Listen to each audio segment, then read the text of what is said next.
This is a pretty fascinating situation. What's going on in comedy clubs, in one in particular in Seattle, where 4 different comedians, Dave Smith, Louis J. Gomez, Jim Florentine, and Kurt Metzger, have their shows canceled at the Capitol Hill Comedy Bar in Seattle. And because apparently they're conservatives and they're too much on the right. And there's some reaction to this, and I would love to hear from younger people because, I recognize every time I look in the mirror that I'm an older guy. I don't know who the newest comedians are anymore. I still remember comedians from my past, although there are a few that I have seen that I have enjoyed, but these 4, the reasoning behind not having them perform seems a little bit sketchy to me. They said, this is the comedy club now speaking, Capitol Hill. That's what the name of the comedy club, Capitol Hill. They said, after careful consideration and discussions with our team, investors, local comedians, and neighborhood advocacy groups, we've encountered a challenging situation that requires us to revisit the planned shows. Now they're talking about the cancellation of these 4 conservatives. And I'm not saying that they even necessarily talk about conservatism in their routine. Apparently, though, this is known. And Capitol Hill said they are known. Capitol Hill is known for its progressive values, and we've received significant feedback expressing concerns about the alignment of these upcoming shows with the neighborhood's ethos.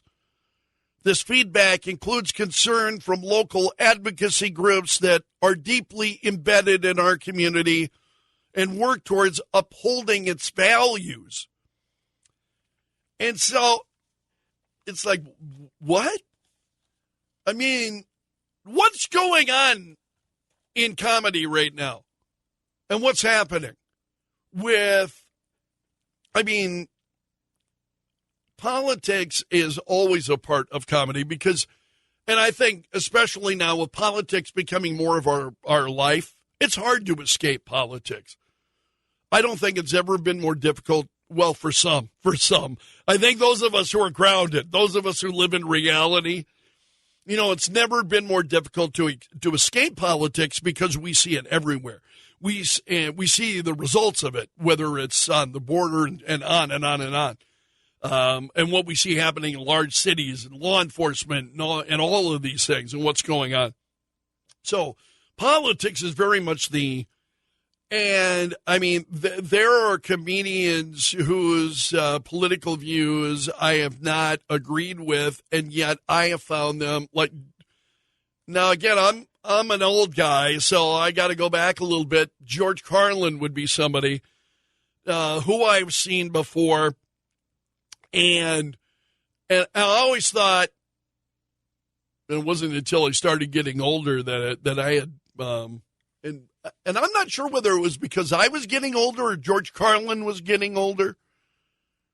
I had a harder time laughing at some of the things that George Carlin was, saying and doing. But I loved him. I just, and I would never, imagine that, this is the community's concerned here. We can't have these kinds of values. You never would have heard me when George Carlin, for instance, came and performed. I saw him here in Sioux Falls. Saw him at the Washington Pavilion many years ago. I went and saw him. And I would have, even if I were opposed, I just simply would not have gone. I wouldn't have made a big stink about it. I would have said, hey, I'm a believer that you should have choices and you should be able to do what you like and the things you enjoy. engage in those things. And so on this issue of comedy, this really caught my attention because there are a number of stories about what happened at this Seattle Comedy Club. And then I ran across this piece by Stephen Cruiser at pjmedia.com this morning. And the headline caught my attention. Cruiser does a morning briefing each day, which I always find insightful. Don't always mention it, but I look at it each day. And the headline caught my attention. I'm glad Richard Pryor isn't here to see what woke is doing to stand up. And then he talks about this.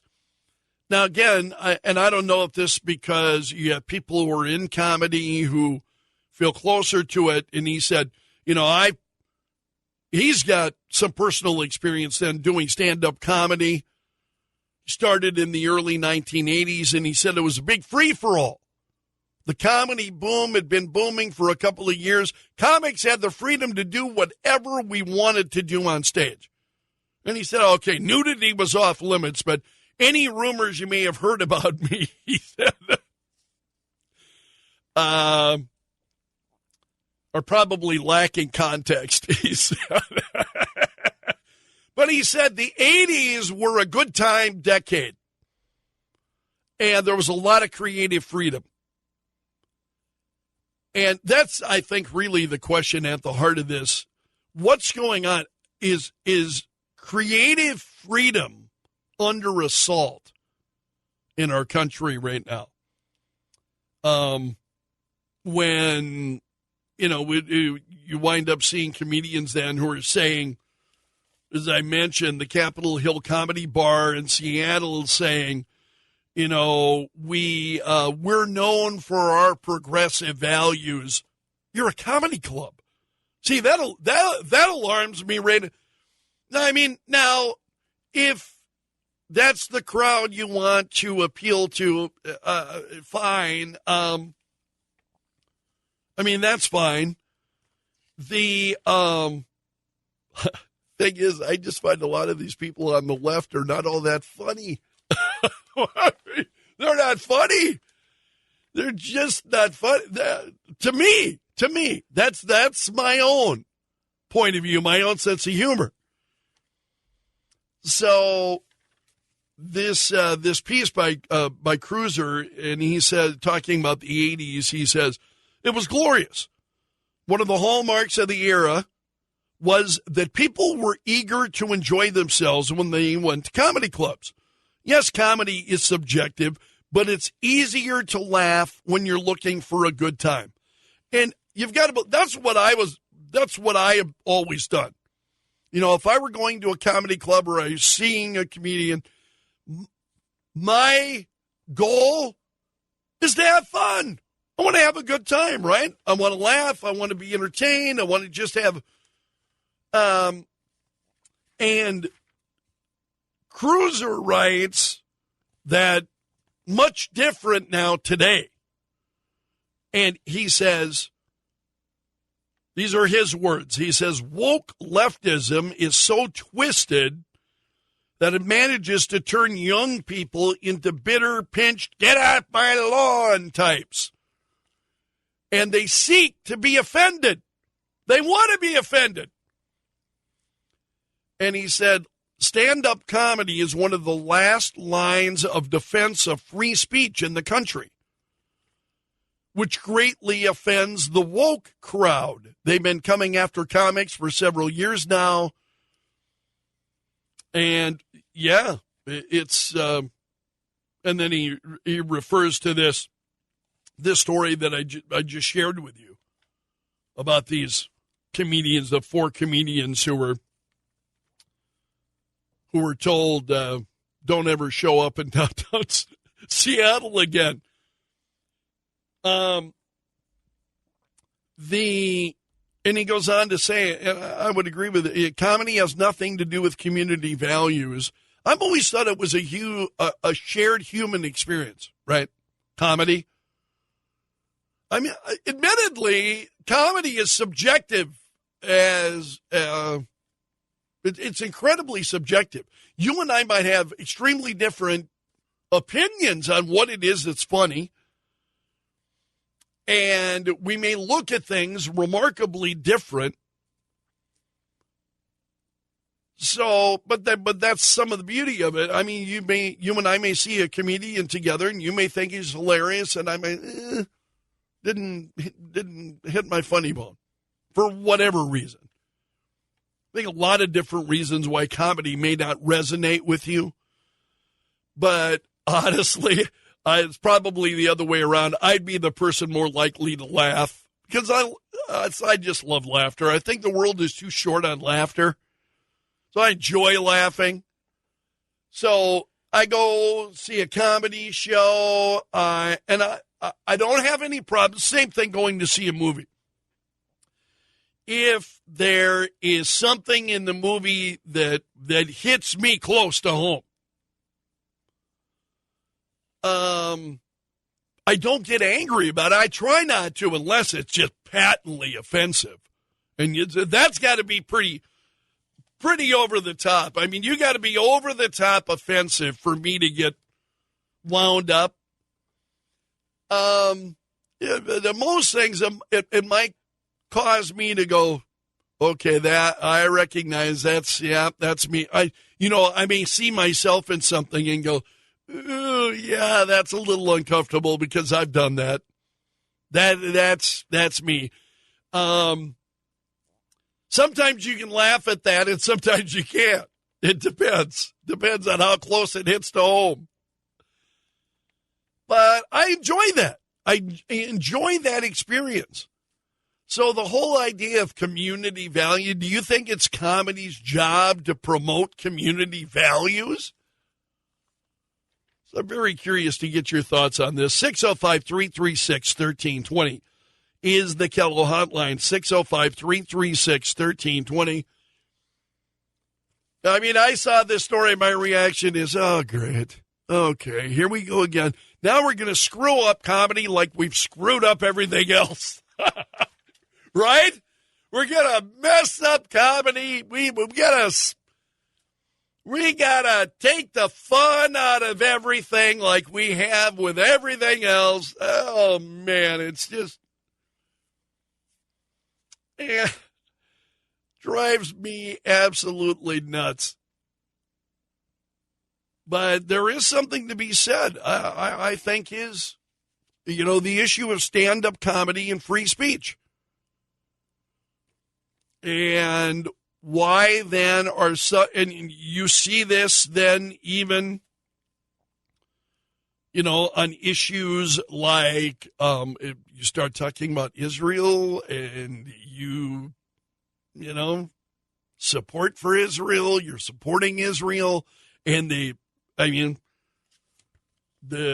angry reaction that even if you were to do that in a light, not that it is a lighthearted situation, it surely is not. But the absolute anger and the outrage that's out there, and it's infected comedy is what it boils down to. It's infected comedy. And I don't know, as a comedian, I certainly am governed by my values when I host this show every day. I'm certainly governed by my values in terms and understanding what your values generally are, because you and I aren't in lockstep on everything. But I understand generally where you're at and how you may be looking at the world and life in general and so on. I have I hope a pretty good grip on that. But this issue of comedy now becoming so divisive, and I find that heartbreaking because, man, there's enough to divide us in the world right now without being able to. I've always thought one of the things about comedy is, even if some jokes maybe hit a little bit close to home or so on, that you walk out of a comedy club, that would be a time that people, everybody's had a good time. They're laughing. They're enjoying themselves, not angry. And then you see the number of people who are storming out. You know what I mean? It's like, one of the questions I always ask myself when I see this, when people implode at a comedy club and they just go nuts. And I have a number of questions that cross my mind. First of all, why are they even there? Why did they go in? Why did they go into a comedy club knowing that there may be opinions here that they're going to be poking fun, possibly at me, poking fun at life? I don't know what they may be poking fun at. But you see these folks, you wonder why in the world do they go there to be offended? And it certainly appears like some people do that. That's what they want. They want to be offended, which then makes no sense for a progressive comedy club to say to conservatives, we don't want you to appear. Because I would say for crowds that love to be offended, the best thing you could do is hire a conservative comedian. Oh, that'll drive them nuts. Is that the experience they're looking for? See, that has never been my thought when, and I haven't been to a large number of comedy clubs, but I've watched a number of different comedy shows and routines and so on. And again, my goal is always for that, the span of that show, however long it is, whether it's just a brief act or, might have been an act on the Tonight Show or whatever, or a full-blown, concert. My goal was always just to have fun, to let go of reality for a little bit, maybe look at reality a little bit differently, and just have fun and laugh, and hoping that the perspectives of the person on stage were going to resonate in one way or another and make me laugh. That's all I have ever been looking for.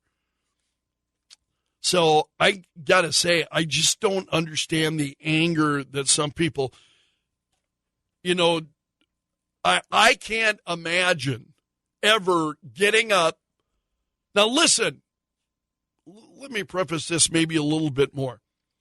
If I were to go to a show that I found really offensive, I'm sitting there and I'm like, wow, I can't sit through this. I just can't. There are better things to do with my time. I would get up quietly when I could, and I'd leave. And if anybody said anything, I would just keep going. I would say nothing. I would just keep going. Let the show continue.